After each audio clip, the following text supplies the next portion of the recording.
Hello, everybody. Welcome back to the latest edition of the PinkUn.com Norwich City podcast in association with Future Radio. Smiles on faces. Another Norwich City win to bask in the glory of, and certified this is the best start to a league campaign that Norwich City have had in 21 years. 10 points from 4 games. They're one of 15 teams of 92 who remain unbeaten in the championship. In the start of their league campaigns, there's not 92 teams in the championship, although it may feel like it at times. And we're going to reflect on what was a thumping 4-0 victory at Huddersfield at the John Smith Stadium on Saturday. I'm your host, Connor Southwell. We're joined by Paddy, Davitt and Samuel Seaman, who would probably make a decent midfield duo. Whether they'd be quite as good as Kenny McLean and Gabriel Sara may well be up for debate. Paddy, it's been a really, really good start to the season. At what point does a good start become an incredibly impressive one for Norwich City? About a week from the end of the season, I think we'll say that's going to be incredibly impressive. No, I mean, it looks good. It feels good. Optimism is rife, and that always trumps pessimism, as we know from the back end of last season. But, it is, as we said last week, I think when we sat down to record, I'm just availing myself of the league table. They've played 4 games. They've got 42, is it? It's a 46-game season, isn't it? So, but in terms of purely bringing it back round to start, then for me, irrespective of what happens midweek at Bristol in the League Cup, if they go to Rotherham next Saturday and come away with another win, then that is about as good as you could be, almost faultless, because the only points approaching then, as it would be the first international break, that they would have dropped would be 2 at Southampton, when until 95 minutes they were leading there, and we know the penalty in Dimi Yanulis and Adam Armstrong, and that was the 2 points they would have dropped. So, conceivably it could have been an absolute full house, which would be phenomenal. That would, but as it stands, given, I think, where we were before a ball was kicked against Hull, and the sense that we're in a bit of a holding pattern for a lot of people, I felt, because it was so poor at the back end of last season, to go from that to this, that is incredible in its own right. But in terms of starts, then if we're recording next Sunday post Rotherham and we're reflecting on another win in the Championship, then I think we have, by common consent, that would have to go down as an incredible start, because it comes out of a pretty incredibly disappointing end to last season, and to turn it around in fairly abbreviated fashion, albeit with a transfer window and some astute business, and a pre-season for David and his coaching staff to really embed what they're trying to do with and without the ball. You can't dispute it. You cannot dispute that right now this is probably verging into the wildest dreams of most Norwich fans' territory. I don't think even the most ultra optimistic Norwich fan would have thought 4 games in they're sat on 10 points, given the struggles to score goals. I mean, there's one stat above all which stands out and would smack me between the eyes, and that is now they've gone to 2 away grounds in the Championship. They've scored 8 goals.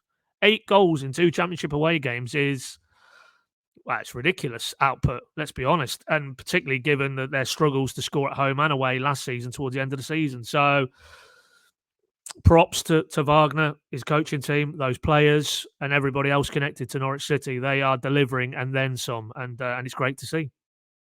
Yeah, and some statistics for you. I mentioned it in the intro there. This is the best Norwich City season, start to a season, obviously within 4 games, 4 league games, that is, since the 2002 free season, when they also took 10 points from 12. Nigel Worthington was in charge.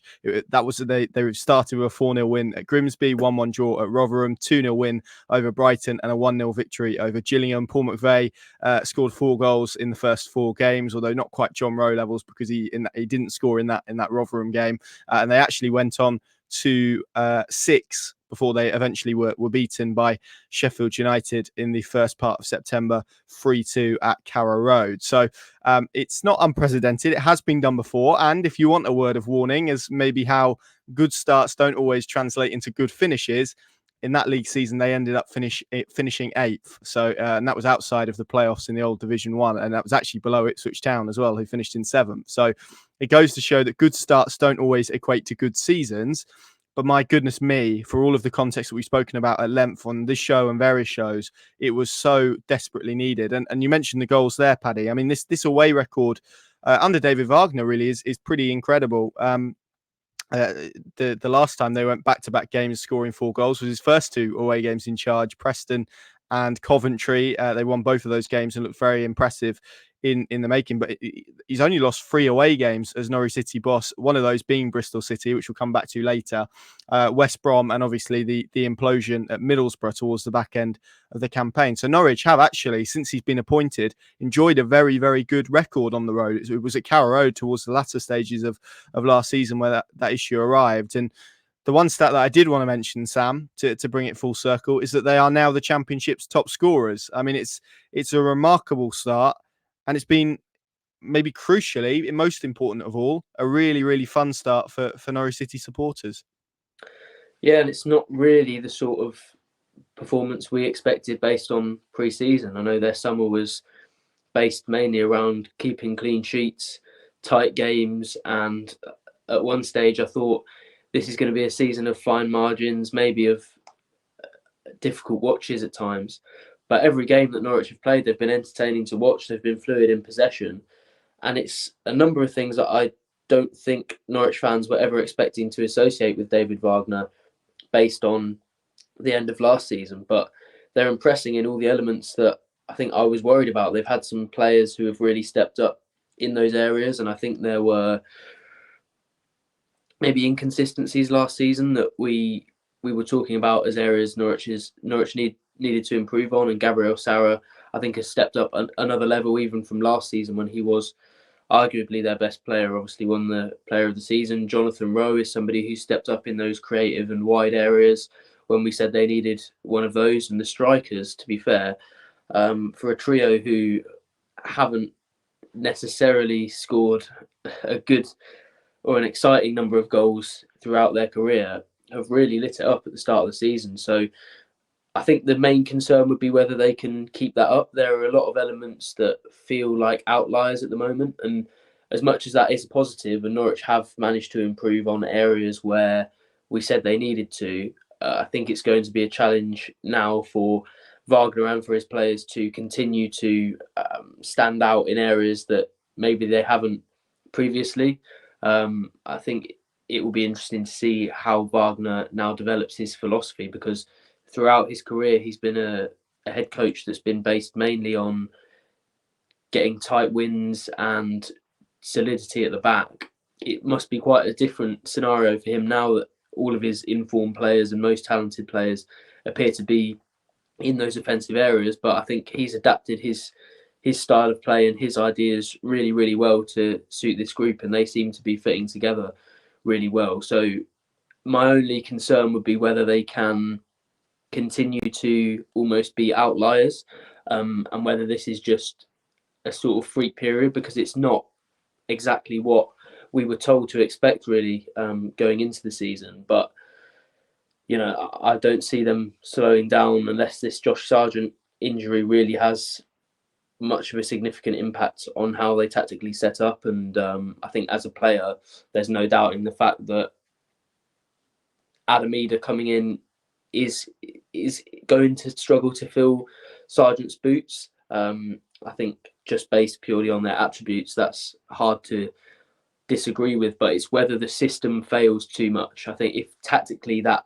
forces them into a lot of changes, then that could be the problem that they face, and possibly, hopefully not, the hump that they can't get over. But yeah, for now, I've been quite negative there and talked about how it might come apart. But for now, Norwich fans will just be basking in the glory of how it started. And you know, as Paddy said, still 42 games, which feels like a lot, and it is definitely more of a marathon in the Championship. But they seem to have the right mentality, and I think this is where the experienced heads they brought in the summer will really, really help them out, because you look at the likes of John Rowe and Sara and maybe Adam Eder after the performance he put in yesterday, And there might have been a chance of them getting carried away, of thinking that things were done without too much experience of being involved in those promotions and in successful championship teams.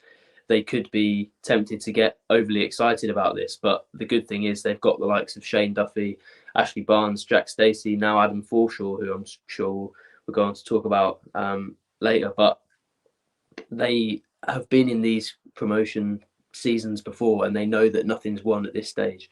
And hopefully they'll help guard against any complacency, because if Norwich can keep playing like this for the rest of the season, there's no doubt in my mind they'll be promoted, and there aren't enough teams to keep them out of the playoffs if they can keep playing like this. But it's still so long to go, and it's so difficult to keep that form up for the whole of the season. But the fact that they've been playing well and deserving the results they've got makes it feel like it might be more sustainable. But they are outliers in a number of departments against the rest of Wagner's career. So it'll be interesting to see how that develops over the season.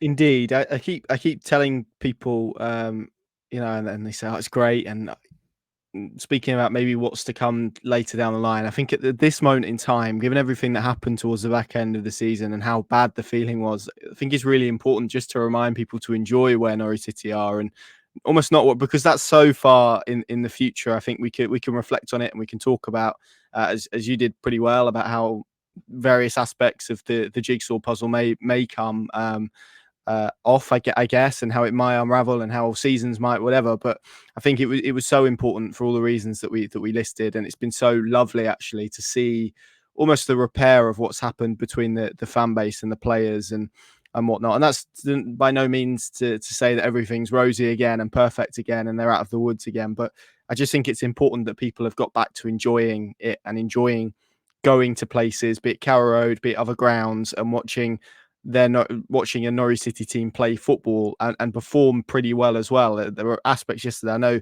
a lot of people this season, and we've done it as well, have spoken about the intangible elements and the chest pumping and Shane Duffy and Ashley Barnes and what they've added to the group. But actually, this Norwich team in spells and in parts are playing some really, really attractive, excellent football.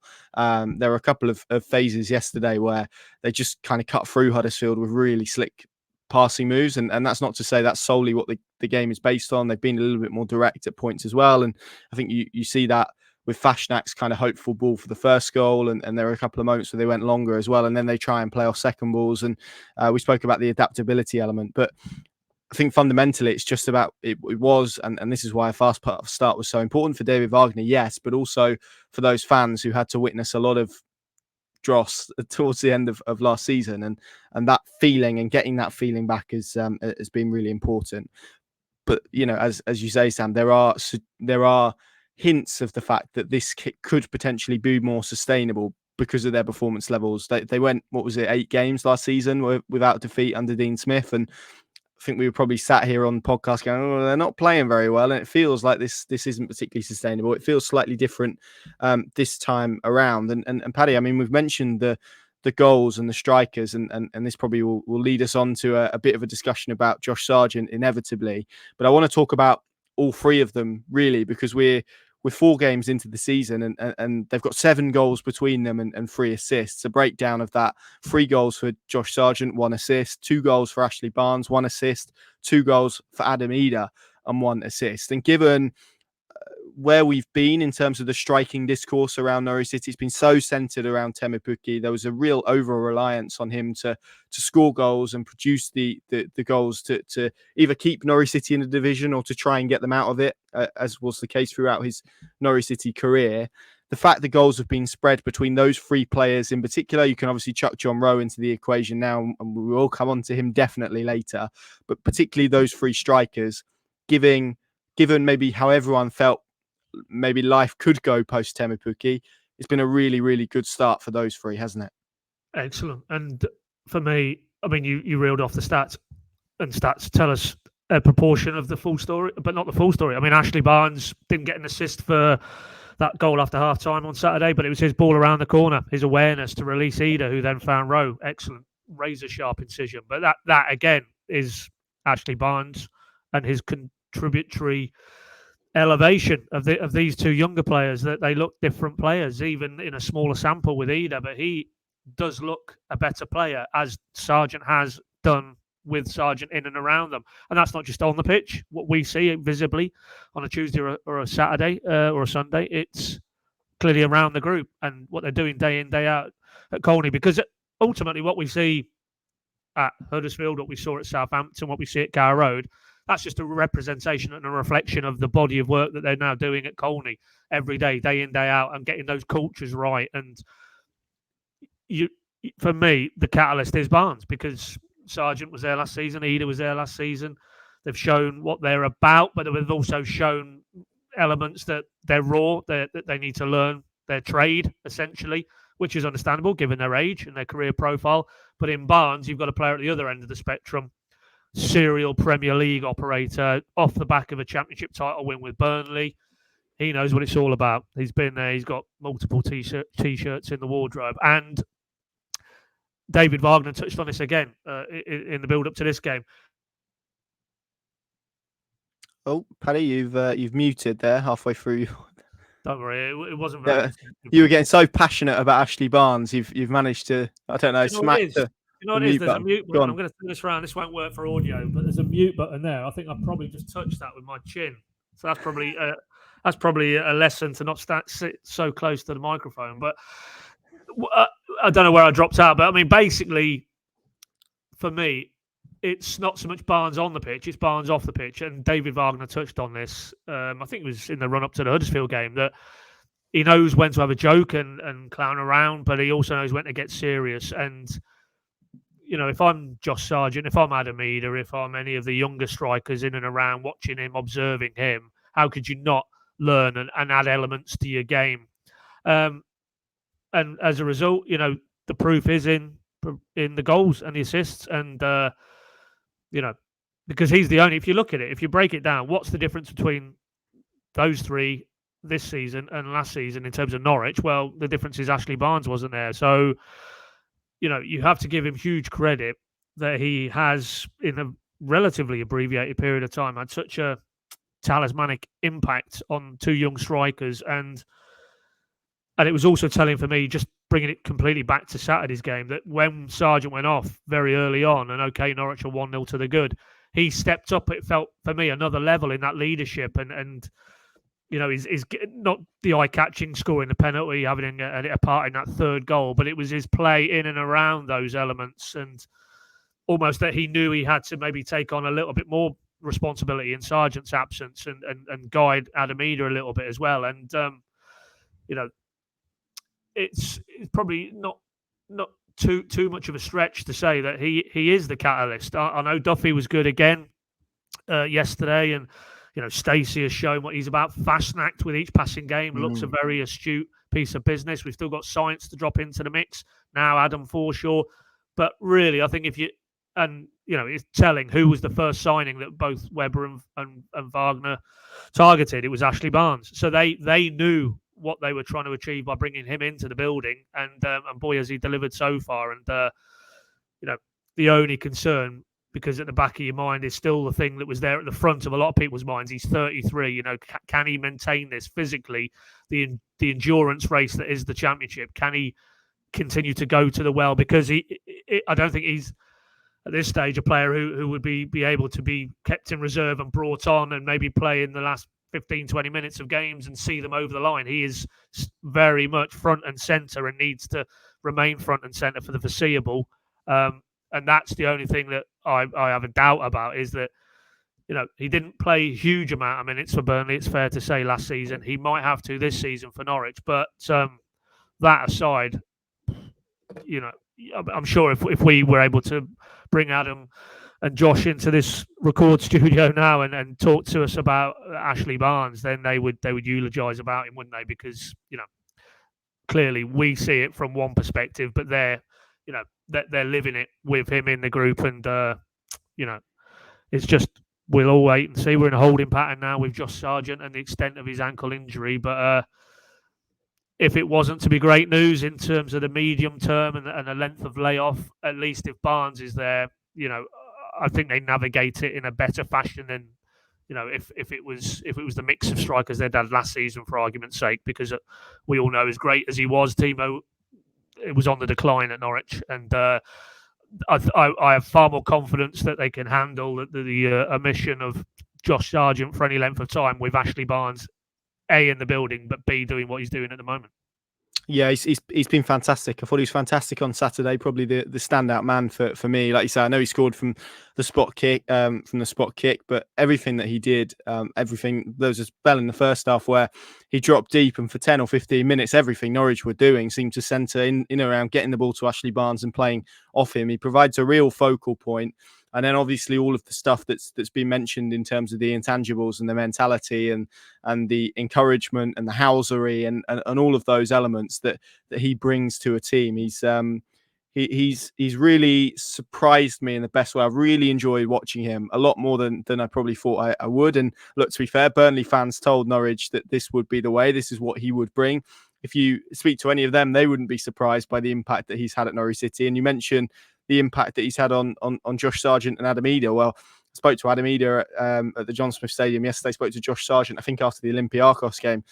You mentioned the words Ashley Barnes to them, and instantly a smile comes onto their face. Such is the impact that he's having. I think he's led kind of striker meetings where they're watching footage, not just of their own games, but of other strikers, of players in the Norwich team, to know what service into them looks like. He's bringing a level of detail to it as well. And for all of those elements that Ashley Barnes has been credited with, Sam, I think it shouldn't pass anyone by how excellent a footballer he is. Anyone who thought he was just going to come in, throw a few elbows around and win a few headers, I think have been proven wrong, quite frankly. Technically, there is a real base to his game, which has been superb to watch in the last few weeks. Yeah, I think I was a bit like you when he arrived, really. I thought there maybe was a bit of negligence regarding the importance of technical ability in a team, and I was a little bit worried that Norwich were maybe going down a route of the same route that a lot of teams have when they've struggled to get promoted from the Championship, and they've seen that as their target, in just going after experience and trying to improve the dressing room and get those players that maybe contribute to the atmosphere more than they do on the pitch. And plenty of teams have got that wrong. Just to make myself feel a little bit better about my own concerns at the time. But I think Wagner said it himself a few times, actually, when he's asked about that leadership. Every time he caveats it with, yeah, the leadership's great, but if they aren't good on the pitch, then it's pretty useless. And I think you can say that of all the leaders that Norwich have brought in, especially Duffy and Barnes. I know it took Duffy some time to really adapt to the Championship after a couple of years where he didn't play many games at all, but I'd say he's put in 2 or 3 excellent performances in a row now, and I'd put Barnes in that category as well. As you said, he's much more of a creator than I think the average football fan believes that he is, and he was dropping so deep, taking the ball off the back four, playing a really important role against the Huddersfield side that is so committed to the man marking system, that when you have somebody like Barnes, who a lot of teams will see as a very advanced striker and a typical English striker that will be right at the top end of the pitch, when Barnes then says, okay, if you're going to man mark,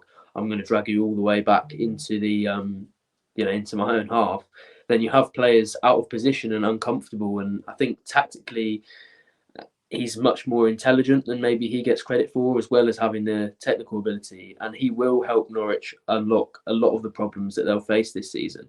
We've already seen a couple of times teams come and sit in a mid or low block and try and prevent those balls through and try and prevent Norwich playing through the lines.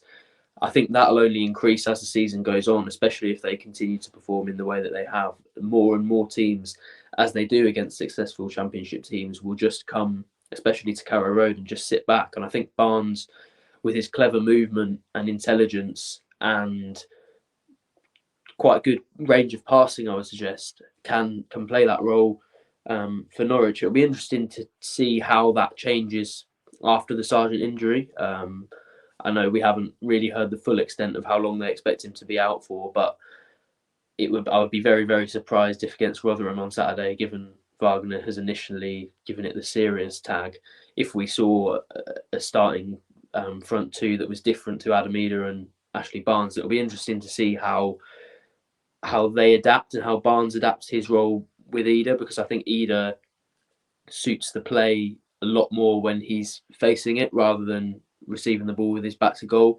And you'd probably say Barnes is the better of the two at doing that hold-up play. So maybe Ida's going to be the one that drops in and we see a different side to Barnes, and we see the striker that probably Norwich fans were expecting to see when his name was announced. But up until now, he's surprised a lot of Norwich fans, and he's probably surprised a lot of the Championship as well. I imagine he's absolutely thriving, because obviously he left Burnley because he didn't see himself getting much game time. I know he's spoken about the fact that they would have been open to him staying for longer, but he didn't want to just be that influence in the dressing room. He didn't just want to bring experience, and we're seeing now why he felt in the summer that he was able to contribute more than just that. And I'm delighted for him, because I imagine he's really enjoying the trust that he's got at Norwich. He's enjoying being a star player again. And that's undoubtedly what he's been in the first few games. And I'm looking forward to seeing if he can reproduce it on a consistent basis. Obviously, Paddy raised the concerns about his age and whether his body would be able to take the constant Saturday, Tuesday. And that will be an interesting one to observe. But based on the early evidence, yeah, he's bringing so much that Norwich needed last season. And he looks like a really, really clever signing this summer.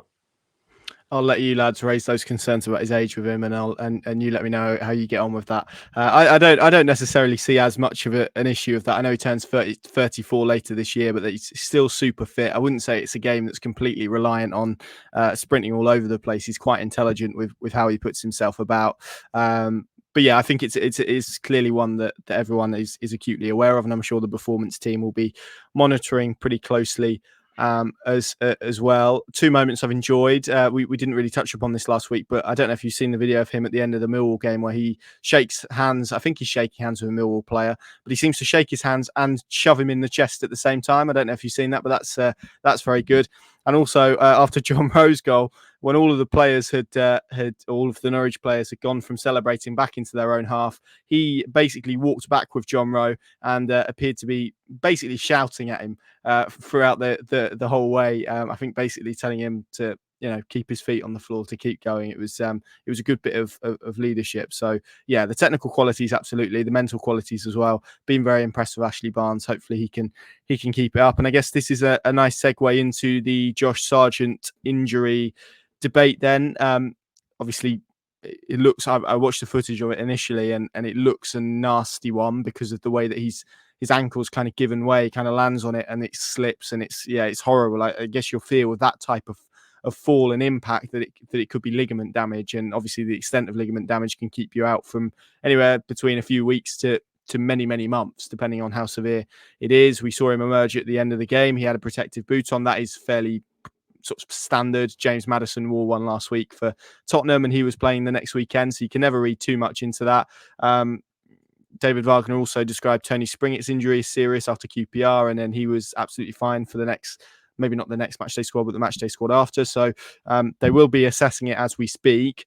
I think it's fair to say there's a fair bit of concern about it. Adam Ida was I thought he really struggled from the period he came onto the pitch to half time.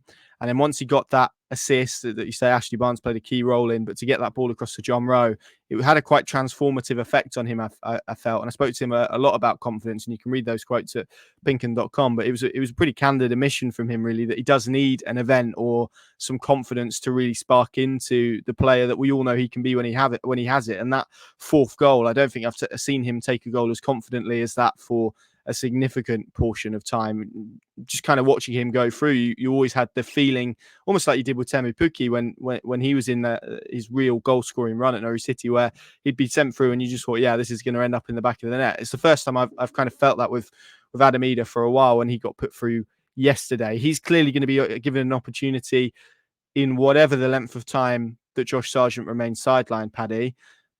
I know David Wagner has said that he feels there are options in the building capable of filling the void, and he named Marcelino Nunez, Liam Gibbs, and Przemysław Poeta all as options maybe who can cover in the interim. But if this is on the worst end of the spectrum, and Norwich City are looking at a situation where Josh Sargent is going to be out for months rather than weeks, are they in a position to not dip their toe back into the transfer market and sign another option on loan? That feels like it would have to be inevitable if the injury is as bad as perhaps it's feared to be at this moment in time. Well, I mean, it's a very hypothetical strand we're going down here, because it could be months, but it might not. It might be Borja. Well, pays you money, because Borja Science has been out 2 months and he was ankle ligament. So, and I think there's 2 international. Let me rephrase the question then. What is the length of time that it will need to be for Norwich City going back into the transfer market becoming an inevitability? Well, I mean, again, it's hypothetical, isn't it? I mean, if you want to ask that to the people who matter, David Wagner yesterday was very clear that, and although they don't have definitively an hour after the final whistle the timeline, that they must already, the amount of medical provision there is around that group now, they would have a fairly educated assessment already, I think, within an hour of the final whistle. And he was very clear. You've referenced it, Connor. He started to list the internal options and wouldn't really give any indication that they were going to go back to the market between now and Friday. So for me, that's pretty definitive. Ultimately, now obviously that was pre-scans. You scan, and we'll pick up the baton and run with it. He's out for months. Then. And yes, I think they probably would have to do something, but could they do something? Not from a financial standpoint, but essentially they had no, there was no strand of their remaining days of the window that included bringing in another striker. So, you're probably almost starting from a standing start on that aspect. So, would they just bring in a body for the sake of it? I don't necessarily think they would. I think they would probably go with what they've got and then look at it again in January, because if the players it's all right saying they need to go and get one, but if there isn't one available, either loan option or permanent or free agent, and it doesn't look to be a huge market out there. We had a quick scan of the free agent strikers on Saturday night on the way home, and certain Nelson Oliveira was the standout name. Connor Wickham was another one, but they're not going to be turning to that type of player, in my opinion. So it may be that they have to go with what they've got rather than it's a choice. If there isn't a loan option they can bring in with all the attendant elements of guaranteeing game time. If you're getting a top Premier League level club striker option, probably going to be a younger player. But if you bring in a younger player, then what's that saying to Adam Eder? What's that saying to one or two of the other younger players in the mix as well? So it's a situation, and you could see the concern. I mean, Stuart, where we were. To give an idea of where we were sat, we were in pretty close proximity to the Norwich directors at Huddersfield, and almost as soon as the final whistle sounded, Stuart Webber was off, and he wasn't going back in where the rest of the directors were heading, and Delia and Michael and so on. He was heading straight to the tunnel area, and you can guarantee the first questions he would have been asking is, how bad is this? How bad does it look? Because that's not a scenario he would have wanted to deal with, but that's the hand they've been dealt, and it may be that they have to get very busy and very active and reactivate, sort of their scouting and recruitment work. But I don't think they'll do anything. I just don't think that the time allows them to do anything of a substantial nature. And if it's not going to be a substantial incoming signing, then would you go with a lone player, or would you go with Adam Eder? Would you go with Ashley Barnes? Would you go with then? And the other players he talked about, clearly Gibbs, Nunes, Boeta, we're not talking in terms of a number 9. We're talking in terms of Barnes or Eder would get pushed into the 9 role, and they would come into the equation in terms of the 10 or the link player. So, if that's where David Wagner's head was at after the game, knowing full well that it looks serious and it's very swollen, and then I don't see them now U-turning and deciding they have to go and do something, even if it was a lengthy layoff for Sargent, because ultimately, with 2 international windows between now and January, and the players already in the building, you might feel, well, okay, let's not do something knee-jerk and reactive. If we have to go again in January in terms of a striker option, then we'll go and do that, but we'll do it with a bit more consideration and obviously be able to put pieces of the jigsaw in place to facilitate that. But that's a very hypothetical 5 or 10 minute discussion we've had here. Ultimately, I think we'll know by the time we speak to David Wagner at Bristol on Tuesday where A, Josh Sargent is, and B, because even then they'll still have 3 or 4 days left of the window to do something. Whether they've crystallised in terms of no, we actually probably now we know definitively he's out for months rather than weeks. We need to go again. But as we sit here, hours after the event happening, do I think they will do anything? No. Between now and Friday, I don't think they will. I agree with you. In terms of I don't think they'll do anything. But I think if we do get into a situation where we're talking about Josh Sargent being out for months, I think it becomes very difficult to go with just those 2 frontline options with the system and how David Wagner wants to play. He said back in January, which was a key reason as to why they let Jordan Hugill go, that he only wanted to carry 3 strikers in the squad. I know he technically has 3, but at the moment he's working with 2. There's obviously, I guess, the option of pushing a Tom Dixon-Peters into the conversation as well. So there's that element, but I would necessarily argue that he maybe hasn't quite shown enough to be able to step up in that way, in the same way as maybe an Abu Kamara would have. But obviously he's out on loan. And I think, again, you have to weigh up. But it's worth just interjecting. There is a recall option on Kamara. David Wagner insisted on a recall option. So they do have that option. There is. But again, you kind of have to weigh up, is it worth him coming back to Norwich and not playing any football, or continuing at Portsmouth for his own development and playing some football? That I think is a bit of a no-brainer. So it's difficult. I mean, Sam, what's your view on it? Because I feel if it's weeks, I think Norwich can probably muddle through. Even if it was a month, possibly even 2, I think you could probably muddle on and be okay. And Adam Eder has certainly shown enough, I think, along with Ashley Barnes, to probably get you through. And then you've got Marcelino Nunez who can come on later on in games, and you'd have to tweak the system a bit, but I think that there's an argument to say that could work, maybe not to the same levels that it has done, but there's an argument to say that work. Borja Sainz is obviously going to come into it as well. Whether he could fulfill one of those positions remains to be seen. 2, I mean, what's your view, particularly in that worst case scenario, which I think is where this discussion is really at, because obviously if he's out for a week or 2, then it's fine and Norwich can crack on, but it feels like it's going to be that worst case scenario that maybe sees them shift. In your view, if you were in Stuart Webber's chair and David Wagner's chair, would you be starting a search for a loan addition? If it's months, then I think yes. I know David Wagner has spoken about the options that they've got and the depth that they've got in his eyes, but he probably also understands that it's not in his best interests to come out and tell us post-match that he thinks Norwich are in a real muddle and he doesn't trust the players that he would be using in that role. You know, he's never going to come out and say that more business is needed, and I don't think it's the sort of club where that's going to pay off if you try and send a message to the people responsible for those transfers. But I think the gap, much as it is in midfield, and this is where a lot of my worry has been around Norwich this season, much as it is in midfield, the gap between not only the first choice 2, but the 3 and then anyone below them is quite a massive drop. I went to watch the under-21s on Friday, and I don't think there's anyone in that mix for me. Same with Kamara. Didn't really show enough in those cameos last season to suggest that he's ready for regular championship football this season, even if that recall option was exercised and Marcelino Nunez played that sort of number 10 or advanced role in the QPR win, and he did basically nothing of any note. So I'm not sure there are too many options they've really got. Obviously, Poeta and Gibbs have been referenced as well, but I don't think Gibbs thrives from that much of an advanced position.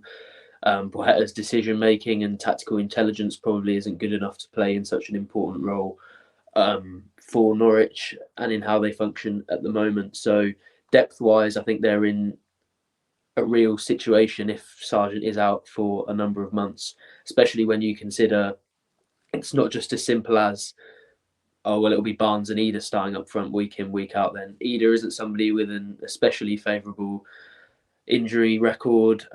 Barnes, we spoke about his age and the fact that he maybe wasn't starting week in, week out for Burnley last season. So it's not just as simple as knowing that you've got those two, and maybe you need some strength substitute wise, you wouldn't go into a season with Barnes and Eder. And if it is months, I wouldn't want to, if I was Stuart Webber and David Wagner, go into that period without one. But the loan market is such a difficult one to predict and such a difficult one to actually know who's going to be good. They brought in Marquinhos last season to try and fill a gap, and the gap that they had out wide.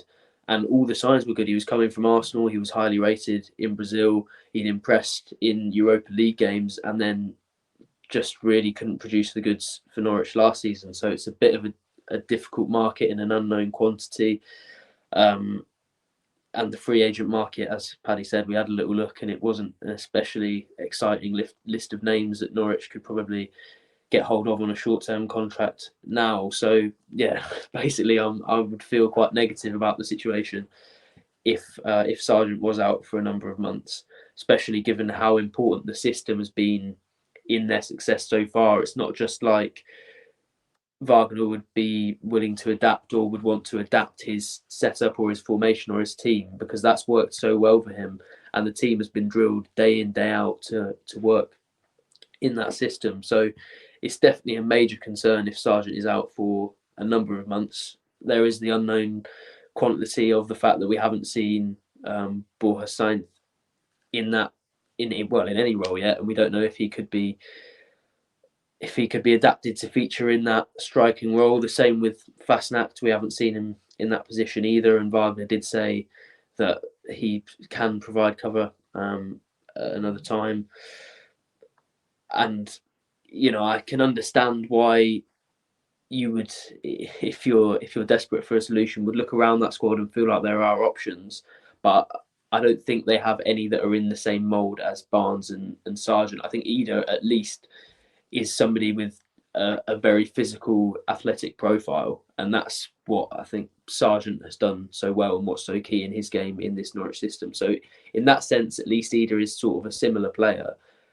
But going from playing a certain way with Josh Sargent and Ashley Barnes up front to having Borja Sainz up there would be very, very different. And I, for that reason, don't think there is the depth that Wagner was maybe keen to portray there was when we asked him about Sargent yesterday. So I would be tempted to go into the market, but it's not just as simple as you need a striker so you can go and get one. Replacing somebody as good at this level as Sargent with the budget that Norwich have would be very difficult. And it's not like they've sold Sargent so have anything to work with. They would have the same budget they've had to work with for the last few weeks. And unless maybe we saw an Andrew Mbamidele leave the club between now and the end of the window, I'm not sure where those funds would come even to fund a loan fee or the wages of a loan player. So it would be a very, very limited market for them to go into, and they're in a bit of a catch-22 in that situation. So without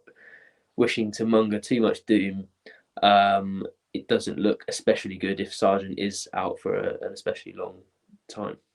Yeah, and as Paddy said, sometimes these loans can be done with a view to a player getting X amount of minutes or whatnot, and there is probably an expectation that if a player joins a club on loan that they are exposed to some minutes. And to be fair, if Norwich signed one, they probably would get a decent amount of football because of the fact that Norwich play with two strikers. They need to rotate. They're still in the Carabao Cup as we record. So at the moment, I guess Norwich could argue that there would maybe be enough opportunities to make that worthwhile. But yeah, it does feel like quite a limited and quite a difficult one to do, particularly with the amount of time that there is left in the window. So we will see. Obviously, best case scenario, Josh Sargent's injury isn't too bad and Norwich can crack on as is. And it's disappointing for Josh Sargent as well, because he's made such a bright start to the season. He's looked really good so far. 3 goals in 4 games probably shows that as well. Before we move on to Adam Forshaw, Pad, let's talk about John Rowe. It's now 5 in a row for John Rowe, which is truly remarkable. It's a new record, I believe. Well, new record since 1927 when Percy Verco, I think, scored 10 goals in 7 games and got married after game 6. He managed to squeeze that in as well, which is good. So he's got a little bit of work to do to claim the overall record, but best record post-war. I think that's some going. I think what's really pleased me about John Rowe is, and I looked into the numbers this morning, everyone's focusing on his goals quite rightly. It's a remarkable run that he's on. What he's achieved as a 20-year-old winger, being exposed to his first real major run of games has been incredible. But actually, yesterday, Huddersfield, as maybe very on brand for Neil Warnock, he was fouled 5 times, which is more than double anyone on the pitch was fouled. I think the next from a Norwich City perspective was Adam Eder, who was fouled twice. So it goes to show the type of treatment that he's getting. So that's one aspect that I wanted to highlight. And I thought his overall performance was very good, particularly in that first half. But also what I really enjoy with this goal, and I think we saw it at QPR as well, that real determination, that real greediness, that real hunger to get on the end of stuff in the box. It's so brilliant to see that enthusiasm and that willingness to stick a head in, stick a boot in, to try and get an edge on a defender, and usually pretty experienced defenders to score goals. 5 in 5 for him. Let's have a quick word about just how impressive he's been at the start of this season. Well, I mean, you're running out of words to describe what that player is doing and the impact he's had. And you're right. I mean, to highlight, it's a striker's instinct. That's clearly what the player has. I don't know enough about his positional backstory through the academy, whether he has ever played in a more central position. I mean, it is pertinent. We've just come off the back of a discussion about what they do with Josh Sargent. Trust me, Johnny Rowe knows what it's all about inside the penalty area, because that move, if you watch it back again, and don't underestimate the role Adam Eder played. I mean, he looked up, he played that. He didn't play it into an area. He knew exactly what he was trying to do, executed it perfectly. But John Rowe has come between 2 Huddersfield players. He's got the drop on 2 Huddersfield defenders at the near post, and then instinctive finish, paces on the cross, just direct it. You know, the flip side of that is if you go, and we've got the video of Neil Warnock post-match on the PinkUn channels now, he's raging with his 2 defenders that they've allowed Rowe to get in there in that position. But it's not an isolated incident. Go back to the QPR header that it was from Kellen Fisher, that League Cup win, 98th minute. He's on the move and he gets above a defender who's considerably taller than him and heads it down perfectly. There was another, I can't think of the game now, but it was a Carr Road game. And Fashnak, huge diagonal ball to the back post, and he's climbed again. And I think it was Millwall, because it was Millwall second towards the end of the first half at Millwall. Again, he's on the move. He gets the jump on the defender. Make no mistake, that guy can operate anywhere across the front line. Physically, he's obviously not the biggest in terms of if you were building a certain profile of a striker, but in terms of the instinct to get on the end of things and anticipation, fueled with obviously the confidence that is off the Richter at the minute. You know, a lot of the discourse you spoke again to him after the game on Saturday, Adam Eder, seems to be about a guy who struggles with self-confidence or self-belief. The antidote or the counterpoint to that currently in this Norwich side is John Rowe, who every time he goes on that pitch must think, I will make something happen today, be it an assist, be it a goal. Don't forget as well, it was his trigger move from Dimi Yanulis' throw that brought the penalty. You know, he's enticed a very rash challenge from Matty Pearson in the box because he's on the move, because he's trying to make things happen. And David Wagner, we spoke to him pre-match before the Huddersfield game, and again he's very keen to downplay it and talk about the journey that John Rowe's on and the elements of his game he has to work on. He flagged up the fitness aspect, that every game he has played he's had to come off midway through the second half. So in David's view, there's a fitness element that he needs to work on. He needs to build himself up and become a bit more robust, that he can last the games longer. But boy, oh boy, what he's doing in the time he's on the pitch, you cannot dispute. And I think he might have some good news at the end of the week, the way things are going with that England under 21 squad announcement. Because if you're not on the radar now in terms of the young Lions and good enough in terms of your body of work in the opening weeks of the season to get in that mix, and then I'd be very surprised if there's too many ahead of him. So, and that's a testament to him. He has come back for pre-season after basically an injury-wrecked season last season, knowing there was an opportunity. But it's one thing knowing there's an opportunity, it's another grabbing that. And now, it's the cliche, but I'm sure David Wagner, he is one of the first names on the team sheet, because how could you leave John Rowe out in the form he's in? And, we talked about Ashley Barnes as a catalyst, rightly, but John Rowe is a catalyst with what he's doing.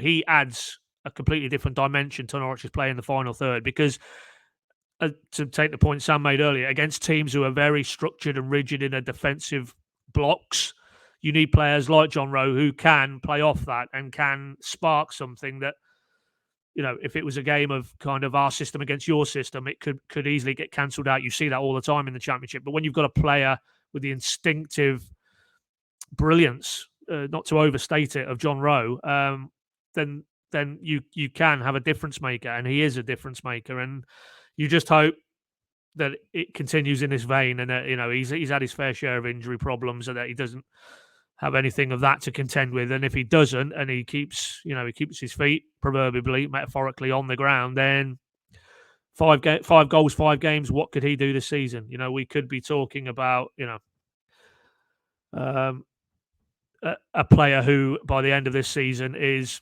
sadly for Norwich, if they don't get themselves into the Premier League, will be coveted by Premier League clubs. That's inevitable, because a young English player doing what he's doing in an attacking area of the field at a top level Championship club, he will swiftly be on the radar, as he is already, I'm sure, of Premier League clubs and maybe foreign clubs as well. So that's for the future. But for now, took his chance and continues to take it, and he is now the new darling of the fans, isn't he? They from very early on the game yesterday were singing his name, and quite You rightly. You a fan of the new chant, Paddy? I don't really know. You'd have to sing it back to me, Connor. I can't. I'm afraid. I wouldn't repeat such language on a show of this very highbrow show as ours is. Okay, obviously. Sorry. So there's actually some should we say industrial language in the song? Is there? Okay. Yeah. No, right. Okay. Yeah. Well, we won't. It's quite catchy. Found myself humming it as I was walking out of the ground yesterday. There you go. So he's got his own new tune. He's got potentially an England under-21s call-up to look forward to, and he is, quite rightly, the man who everybody is talking about, and that's credit to him. But just keep it going.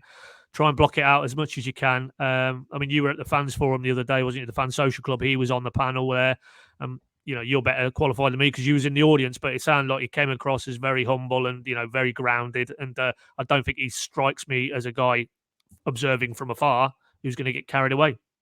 Yeah, and Darren Eadie was very quick to remind him, because there was that statistic, wasn't there, that he was the first Norwich City Academy graduate to score on his debut since Darren Eadie. And Darren Eadie was very quick to remind him that his came in the Premier League and John Rowe's came in the Championship. So that was maybe a nice humbling moment for him. But yeah, you're right. Just like Norwich City more broadly, this for him at this moment in time is a good run of form, and he needs to prove that it can be something more sustained than that, as Norwich do as well. But it's been a really, really good start for him, and I think everyone's rooting for him. You can see the type of personality that he is. He's very popular around the dressing room. He was very, very popular amongst the fan base, and I'm really intrigued to see how he maybe responds to a game where he doesn't score or things don't quite go his way. But at the moment, he's writing his own scripts, and it's been pretty good to watch. A few honourable mentions, because I know that the time is working against us. I did want to mention a few players, and I'll rattle them off very quickly. Angus Gunn, I thought he was excellent yesterday. Made 2 absolutely fantastic saves. One from I want to say Matty Pearson header, but it might have been someone else in the first half to claw that out of the what was essentially the top corner. And then there was one in the second from Edwards, who kind of weaved through. It was pretty close range, and he made a brilliant save as well. Likewise, Ben Gibson, I thought there was one moment, as we tend to see with Ben Gibson within games, there's one little shaky moment, but I think he's been much improved this season as well, and seems to be growing alongside Shane Duffy. They're certainly forming a nice partnership. And actually, as a defence, I thought that clean sheet was really warranted. Dimi Yanulis, likewise, pretty good as well. Gabriel Sara had a quiet game, but I don't think that's too bad with 6 days left of the transfer window. I think we can let him have that one. And Christian Fashnak as well, who I know we've kind of referenced throughout the podcast, but really understated, but such an elegant footballer. Seems to kind of glide past players, and he's increasingly looking like a really shrewd and quality addition on that right-hand side. And probably unfortunate that he didn't get a shot on target that looks pretty goal bound from I think it was a Stacey cross that Rowe touched onto Fashnak that was blocked wide. But there was even within the Eder goal, there was another really lovely flick onto Adam Eder to keep that move going. So yeah, those were all players that I wanted to give honourable mentions to. In terms of the transfer market, Sam, there's obviously 6 days, well, no, less than that. 6 days left, Friday, until that closes for good. The next time we record a podcast in terms of a main show like this, we'll obviously do plenty of others between now and the end of the window. It will be done, and we can all breathe a massive sigh of relief, which is good. Norwich City have moved, though. They have signed Adam Forshaw this weekend, which has been bubbling under the surface for a couple of days. I think Paddy actually ran into it, not literally, but ran into him at Colney on Thursday. So it might have been a surprise to a few people, but it wasn't massively surprising to us. What do you make of that addition? I guess it follows a theme of Norwich City's recruitment this summer. Someone who's going to be a backup to Gabriel Sara and Kenny McLean, probably needs a little bit of time to get up to match speed. But as a signing, is it one that you like and one that you can get behind? Yeah, I think we've got to give credit to Adam Harvey for spotting him before he was actually signed. Quite an interesting one. He said he was milling around Colney when Adam got there before me and Paddy did. And he knew somebody he recognised, but he couldn't quite put his finger on it until we obviously learned about the transfer. But yeah, I think it's one that fits in with the rest of the business they've done. Probably a little bit more, I don't want to call it a risk because it's a free signing. I can't imagine he's going to be on enormous wages, and it's only a 1-year contract with a club option to extend by a further year. So you're not risking too much. But in terms of how likely he is to succeed at the club, I'd say he's probably not up there with the likes of Duffy and Barnes, who were obviously brought in to start. He's quite clearly a backup option to Gabriel Sara and Kenny McLean, but he's also somebody who the club feel offers them a different option to what they've already got in the building. Probably somebody a little bit more physical than the likes of Liam Gibbs and Jakob Sorensen, and just gives them a little bit more in an area where they were looking quite light and quite thin. He could get some minutes on Tuesday, but I'd say we're unlikely to see him really at his full fitness for probably a good few weeks, given he hasn't had a pre-season, as Wagner confirmed post-match. It's been months since he last played in a game, and he has struggled with injury throughout his career, so I can't imagine they're going to want to put too much load on him early doors. So it might be a couple of months before Norwich fans really see completely what he's about, but he does give them a little bit more cover and is one of the most defensive midfielders now in that group. He's probably not your traditional Isaac Hayden, Alex Tetty or Oliver Skipp, but he is slightly more defensive than probably Gibbs and McLean and Sara. And based on his experience, you'd have to say he'd be a decent option to fill in. Throughout his career, he has struggled with injury. I think there were about 2 years during his time at Leeds when he didn't play a game due to a hip injury that just dragged out, and that does have a bit of a Sam Byram feel about it. But he's somebody who was considered by Gareth Southgate early in his tenure as England coach back in 2016. He played a lot of games for Middlesbrough in the Premier League and for Leeds. I think he played 34 times in the top flight. So he's got some pedigree and he brings some pedigree, and there's got to be a reason for that. And as I said, it is quite low risk based on the fact that it's only a 1-year deal. It was for free, but it looks like they've beat off some competition from elsewhere in the Championship. And overall looks like somebody who just gives them a little bit more assurance that they're not going to be left short in that midfield department as they maybe have been with the forwards. So yeah, looking forward to seeing what he can do, but it might be a while until we actually see him up to full speed in a Norwich shirt. Yeah, it's a shame he didn't sign when Daniel Farke was in charge, because Forshaw would have been good. But he does fill their Scouser quota as well, having lost Kieran Dowell. So that's nice that they've replenished on that side of things. And we'll wait to see what he can do, or whether he'll get some minutes in the cup against Bristol City on Tuesday. We will await and see. Let's close the show then by speaking about the absolute legend that is Westy. If you've missed this story this week, I'm not quite sure where you've been, to be honest. I'll flash it up for those people looking on video now, but he's surpassed 58,000 on his fundraiser for Macmillan Cancer Support, running the Tonbridge Half Marathon in October. He's someone that, Sam, you spoke to ahead of the game last week. Ahead of the Millwall game, he kind of outlined how he was going to follow the Norwich game, which he was at Carrow Road for, and also the Lionesses World Cup final against Spain. And it was a really excellent interview. He actually got his prediction pretty much spot on, didn't he? Said Norwich win, said a John Rowe goal. He certainly got a lot closer than me and Paddy did when we did our pre-match predictions, which is of no great surprise to anybody, I don't think. But it kind of, I think as we were sat down and recording the podcast last week, it became pretty clear that sadly a lot of the responses to that video from quite a few idiots had been really negative and stuff based on his appearance and whatnot, and just really horrendous comments that nobody wants to see in any walk of life, particularly just around somebody who was attending a football match, doing something that he loved, and speaking about it as well, and actually having the guts about him to go on camera and do that. It's very difficult to find people who do that a lot, who are willing to do that a lot of the time. So the fact he was is a testament to him, and yeah, as we say, he got his prediction bang on. He obviously, as this kind of kicked off, I think Chris Reeve from Norwich City got in touch with him and quickly found out he had a fundraiser. That target initially was at £500. Well, he's now surpassed that by, there is an official over 11,000% surpassed his target. It's pretty incredible what he's done. Paddy, just a quick word for Westy, an absolute legend. I think he's going to have to get an agent after all his media appearances this week, but it's been a really nice story, and I guess shows the power not just of social media but football as well. You've had a lot of people from lots of different clubs donating, sending nice messages to him via our channels and to him via his fundraiser. And maybe best of all, you've had people who are making some of the comments actually apologising and donating money to what is a fantastic cause as well. Yeah, it's the best and worst of social media, isn't it? I mean, you call them idiots. They're vermin. They're vermin. They inhabit the darkest recesses of social media. They're faceless, anonymous, hiding behind profiles. If they were in a room with him or anybody, would they come out with that? No. So don't really want to dwell on that element of the story, but the positive element is, that Westy clearly is a person full of positivity, and his outlook on life is all that's good about life. And thankfully, the epic response in a positive fashion from other like-minded individuals, both of Norwich City football persuasion, but as you rightly say, Connor, the broader football family.